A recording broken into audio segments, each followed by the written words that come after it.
We've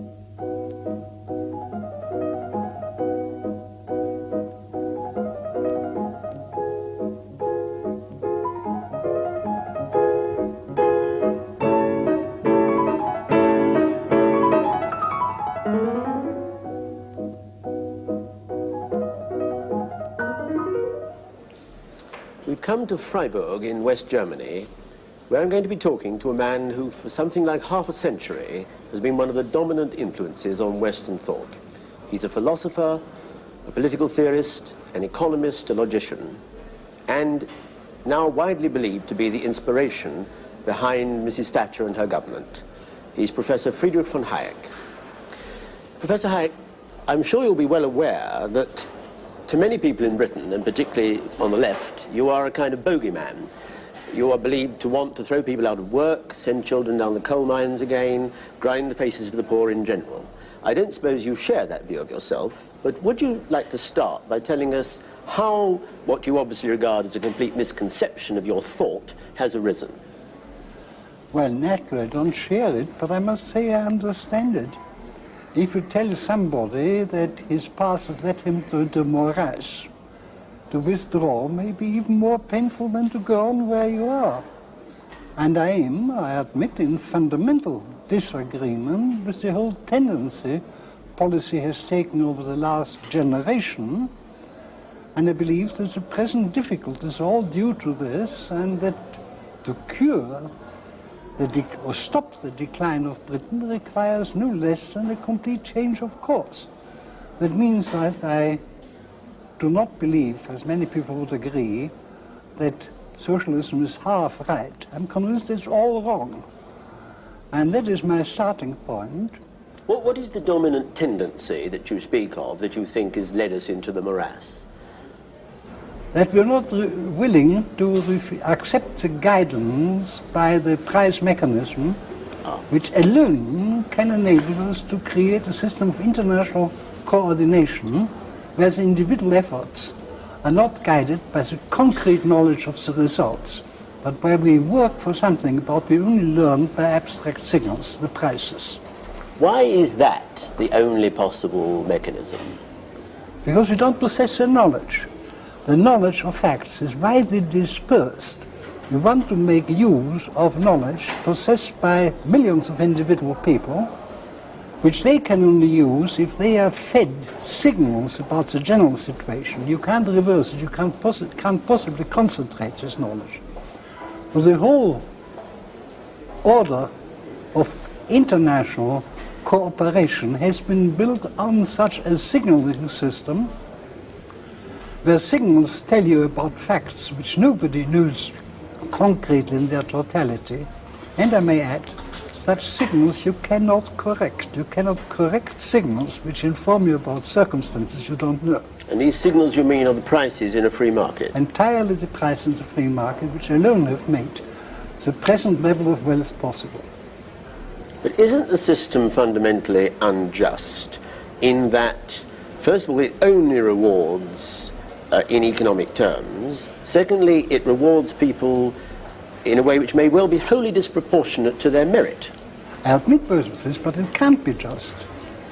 I mean, a guide system which decides which things happen to be most important for the rest of man in person cannot take any concern of the merits of the individual. Whether at a particular moment your services are very valuable to your fellow man or not does not entirely depend on you. And what we need is that people are forced to do what is beneficial to the rest, irrespective of what merit there is behind it or not. The whole idea that society can be made to behave according to human conceptions of individual morals is completely mistaken. We cannot accept from society that it's a concept that just is not applicable to society. But surely, can't we, even if we accept your basic premise, can we not reward people in our society, not perhaps according to a scale of their virtue, but at any rate according to a scale of their needs? After all, the needs of one individual and another do not differ according to his ability to compete in the market. No. What we can but can only in a wealthy society, is to assure for all a certain minimum below which nobody needs to fall. Beyond this, we must use the signaling system of prices as the indicators what people ought to do. And that can have nothing to do with their individual merits or needs. Indeed, it will probably help them more to satisfy their needs if they are constantly directed to where their efforts brings the greatest benefit to their fellows than if we try to assess the rewards according to needs. It just cannot be done generally. It leads only to some people who have political powers being privileged. But isn't it a philosophy based essentially on selfishness? That is to say, the only spur, it seems, is gain. What about altruism? Where does that come in? It doesn't come in.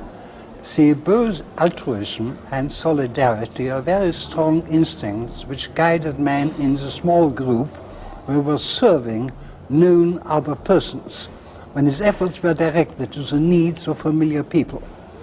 Now, we have grown as rich as we are because we replaced this by a system where we no longer work for the known needs of known other people and no longer use the known assistance of other people, but where our effort is completely guided by price signals, which for the individual means that I must use my resources, or that's a maximum of excess of what resources are sacrificed for the purpose. But the justification is not my benefit, but that in this way I benefit my fellow man most.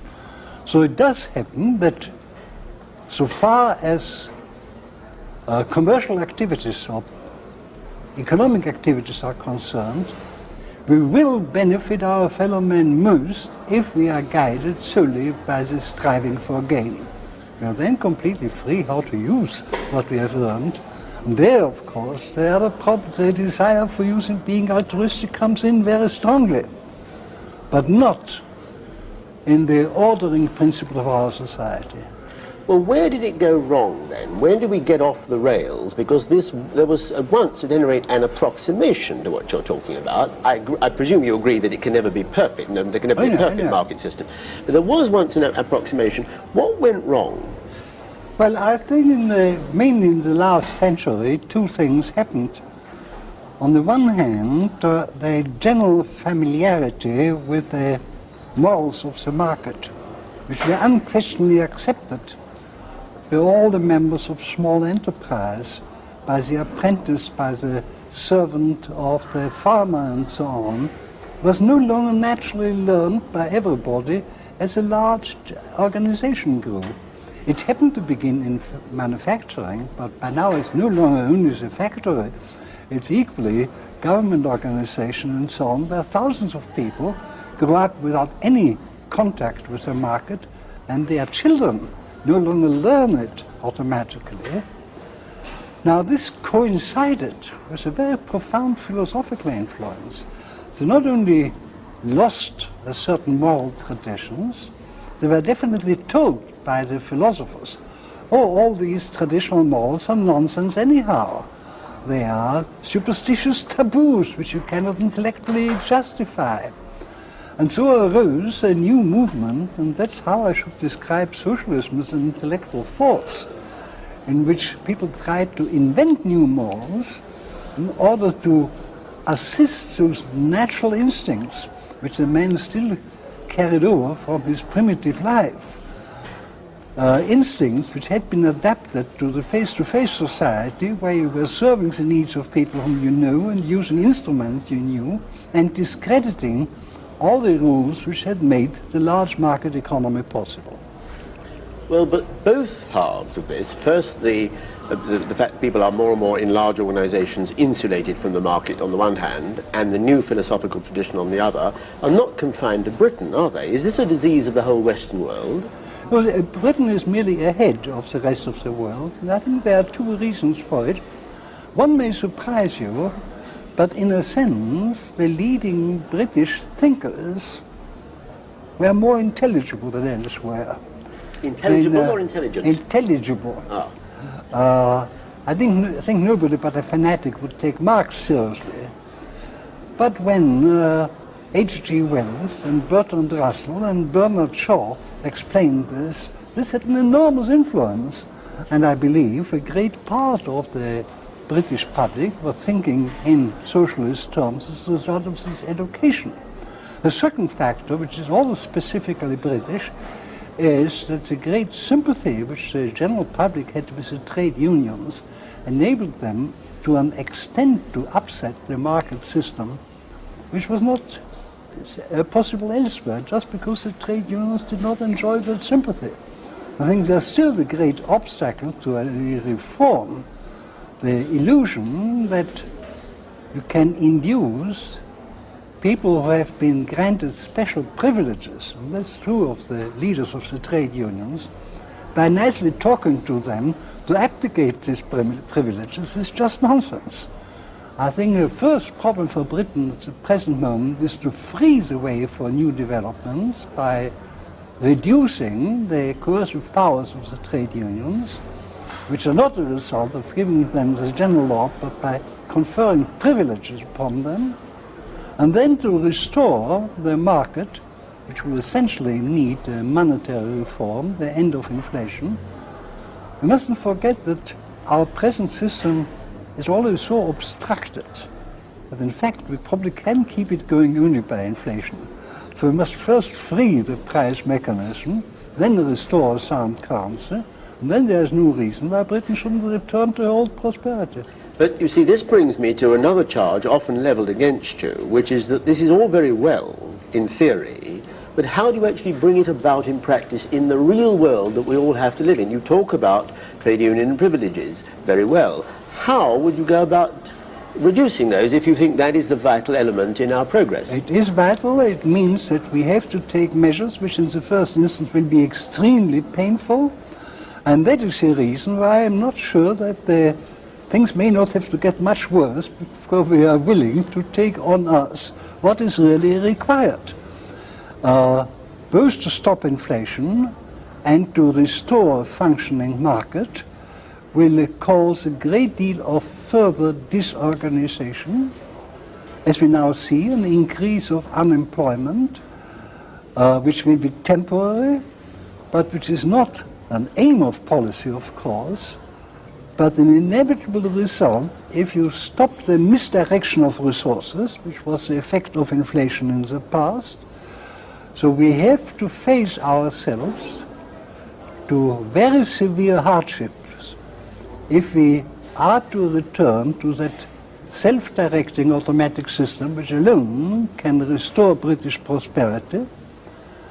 But and it's not only, I usually say it of inflation only, that no stabilization has ever been achieved without what we call the stabilization crisis. But in Britain it means much more. It means not only that stopping inflation is bound to bring about a very unpleasant process of unemployment, of bankruptcies and so on, that much more is required. Now my point is about the whole thing, particularly inflation, that you cannot drag out this process slowly. No government can stand a policy which would cause misery for 3 or 4 years. You must get it over in relatively few months. And the idea that you can do it slowly and still succeed is a complete illusion. I think I ought to add here a thing on your initial remark. I don't want to make it quite clear that I would never presume to advise Mrs. Thatcher, and I do not. I have no contacts in this sense. I'm of course delighted to hear that she generally believes in my sort of philosophy, but I have not got that particular knowledge about what is politically possible. She knows. I hope the right measures are already politically possible, but possibly, I think, as I said before, things may have to get much worse before they become possible. But is there no other route to it? What about some form of general cooperation, people understanding the problem and without the pain that you describe, solving up on? Why can't that be done? See, and all men of goodwill, and there are plenty of them around still after all, if all men of goodwill cooperated together. understanding the problem would show them that it means adaptations to facts nobody can possibly know. That for this purpose we have to return to an automatic system which brings this about, which takes into account much more than anybody knows, which involves all these changes in the present structure, which people so intensely hate. And unless you take the power from them to prevent things they hate, you will never get the adjustment which is necessary. How are you going to take the power to prevent people obstructing developments which they will hate?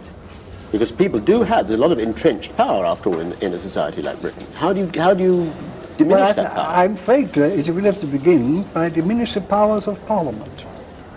I think it's Parliament which confers all these powers, yes, and does so every time everyone complains, and he is given a new power to protect himself against other things. And I think it really begins with the idea of an unlimited legislature, called a legislature, which in fact can order any particular administrative measure it likes. Mm-hmm. So elective dictatorship, as we now come to call it. Yes, yeah. If we like to call this. But my concrete suggestion on this has been to divide true legislation, laying down of general rules, and government between two different democratic elected bodies, where the one lays down the general rules, the other governs under these general rules. But that means, I think, a recovery of old political ideas, a conception of what the law means, which will take a very long time. I have been working on this, but I have no illusion that this can have any effect in solving the present crisis of Britain. Well, if you believe that one of the things we have to do is to diminish the power of Parliament, to make it less absolute, then since only Parliament can legislate for that, you are asking people to do the one thing which history seems to suggest nobody ever does, voluntarily to relinquish a power they have. Do you expect Parliament ever to get around to doing that? Well, if it is true, which I'm not quite certain, but which I hope, that the ultimate power is the power of the people, yes, not of Parliament, certainly, then it may well be that the people discover that they've given Parliament powers which they don't really want it to exercise. Mm-hmm. I think you first have to convince the people they can limit the powers of Parliament, and then a new Parliament may act more reasonably. Well, I wouldn't say we may be in a position to act more reasonably than the present Parliament is. The politicians are largely driven by our system to do a great deal of nonsense. It's not that they are stupid, they can't do otherwise. Now, all this must presumably, in your philosophy, be directed to an end. It's not gain and material improvement are not, I imagine, ends in themselves. They are an end, an important end, but they can't stop there. What lies beyond it for you? Well, that depends on the individuals. Our task, and the common task, is to provide means for the greatest variety of purposes. And I want to leave the individuals to have a maximum of means available for their individual purposes. And I think that inquires that nobody else decides for them for what purpose they are to use it. But that's a common organization, well, not the common, there may be common organizations for ideal purposes, but the compulsory powers of government are solely directed to providing the people with means which they can use for their own purposes. That is my fundamental conception. Would you say that your idea of liberty itself, which obviously is the framework within which you think and operate, is derived first, at any rate, from economic liberty, in a sense that it all hangs upon that? Well, I wouldn't put it quite that way. I certainly came to understand what liberty means by studying economics. That liberty is not a natural liberty in the Rousseauian sense, but something which the law gives us by protecting us against the violence of others, including government. But I believe what originally was for me an economic approach stands the test of its general validity.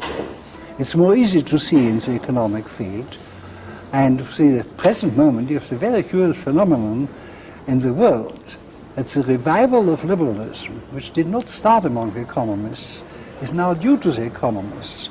I'm trying to keep an international society of scholars alive who believe in my sort of liberalism. It consists almost exclusively of economists. They're the only one who are beginning to see the dangers which we are approaching. Of course, the instrument, as far as I understand your philosophy, for all this is law, isn't it? To you, the law is perhaps the bedrock on which everything else rests, the rule of law. Surely. Now, however, do you not agree that law itself can be unjust in this sense, that law is made by people, by human beings, and they tend to make it in their own interests? Yeah. The game laws of the 18th century were devised to prevent poor people taking the pheasants and the rabbits of the rich people. Now, won't that always be so, that law is made in the interests of those making it, and the rest are shut out? And that therefore the protection of the law is, in a sense, illusory. I'm glad you raised this problem, because it shows very beautifully how the prevalence of a political philosophy can keep the law in the right limit. In the 19th century, I think this conception that only that was law, which was a general rule equally applicable to all, and giving us all the same chances and advantages, has become very generally spread. It's in trying to help particular people that we have destroyed this conception of law as a general rule. So, surely, preserving the kind of law which I want presupposes a sort of general philosophy, which in an imperfect form existed. And if you look into the writings of Tocqueville or even Burke already, or Lord Acton, you have a very highly developed philosophical basis for the conception of the rule of law. But while the people are still being praised, they're no longer read. Incidentally, if I may add, I find one of the most interesting sources of the legal philosophy of the free society in the writings of the English legal philosophers of the 19th century. People like Maine and Maitland and Pollock and Dicey. I think there we find a deeper understanding of the basic principle of liberalism than anywhere else. You know, it seems to me, to some extent at any rate, that you are demanding something that is impossible, that your beliefs, the execution of your beliefs, the solution to the problems you propose, seem to depend on people in general, I don't mean their leaders, but the whole people, being infinitely wiser than is likely in the ordinary run of human nature. No. I think you're right to that extent that what I'm wanting may be impossible in the present state of opinion. And then I must return to what I say, it may be things have to get much worse before we can do anything. But it's not a question of wisdom. Ultimately, all our moral institutions depend on more or less irrational traditional beliefs. And while it may be very difficult deliberately to create a tradition, just as the intellectuals of the 19th and early 20th century have created a bias towards the socialist conception, I think a change of opinion in the intellectuals may, without their being understood, again create a moral background of opinion which is really favorable to liberty in my sense. But it may, of course, mean that the kind of reforms which I want may come only in 100 years' time. Well, the British don't exactly have a reputation for paying great attention to the intellectuals, do they? No, they don't. But I mean, we like to think of ourselves as essentially a pragmatic people. Yes, but I think on that particular point, one of very few where John Maynard Keynes was very wise, that most politicians ultimately spout the ideas of the intellectuals of a generation or two ago. Yes. And in that sense is equally true of the British. It's equally true of Keynes and his influence, I may say. Exactly. Even more so, in fact, yes. So in the long run, opinions are being made by thinkers, even if they have no influence on current affairs. Well, now, you are almost exactly, are you not, the same age as the century. And in that century, the world has come to an end several times. 2 world wars, the rise of modern totalitarianism, the hideous atrocities that has led to new barbarisms that sometimes seem springing up almost daily in various parts of the world, don't you feel, or do you feel, I want to know, that the whole world in one way or another is sliding down to some form of extinction, not necessarily nuclear extinction, cultural suicide, if you like? Are you pessimistic in that sense or optimistic? On the whole, pessimistic, although my formula, which I've used many times already, is that if the politicians do not destroy the world in the next 20 years, there's good hope. Because there is everywhere a young generation springing up among not only economists, thinkers, who see most of the defects. And so if you survive the next 10 or 20 years, I think there's quite good hope. Of course I'm working for a chance of surviving it, but for the time I still have to live, I'm very pessimistic, I admit. What about your attitude in this respect, pessimism or optimism, about Britain herself? You have put forward solutions to our problems, as others have. Do you think, in fact, never mind the should and the shouldn't, but do you think, in fact, we are going to solve our problems? Of course, you argue that there is only really one way in which we are to solve our problems, but do you think we will, in fact, in some way or another, achieve it? It's touch and go. I believe if Mrs. Thatcher had the full support of her party, there was a very good chance that we would. No more than a good chance. But I'm becoming more and more apprehensive. I think it is becoming quite clear that there are people who are conservative in the old sense, afraid from too drastic measures. And Britain now needs drastic measures. Britain has gone so far on the downhill slope that a cure must be a fairly quick and fairly painful process. But surely isn't this argument fundamentally incompatible with democracy? Because in the end, in a democracy, the people will decide, and people will not, or perhaps they will, but I think on balance it seems probably will not, willingly face going into greater pain, greater upheaval, greater difficulty, greater unemployment, all the rest of it. People don't want that. Naturally, they don't want it. Surely democracy itself will stultify your hoped-for advance. Well, I think you are too pessimistic about the views of the people at large. Our present form of democracy, which puts politicians under pressure to satisfy any number of special interests, I think is pretty hopeless. But as regards the views of the people at large, I'm not so pessimistic. Somebody who has really power to explain to them, remember Churchill in 1940? He succeeded in changing around public opinion at a time when the British intellectuals, if I may say so, were in a lamentable state of complete collapse.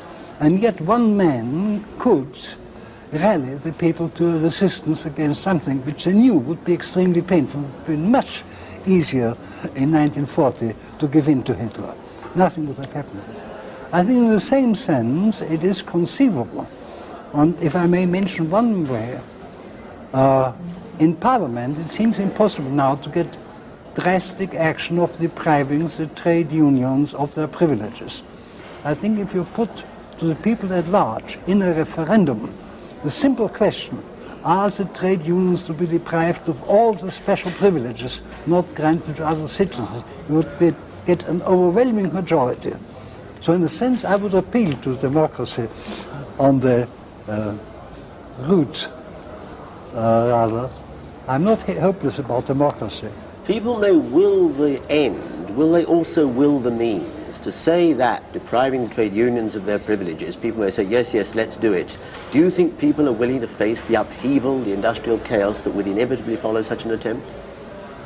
Well, I hope that if Parliament has very definite instructions from a referendum in rather general terms, it may be difficult from the Parliament to avoid this duty or escape this duty. Thank you very much.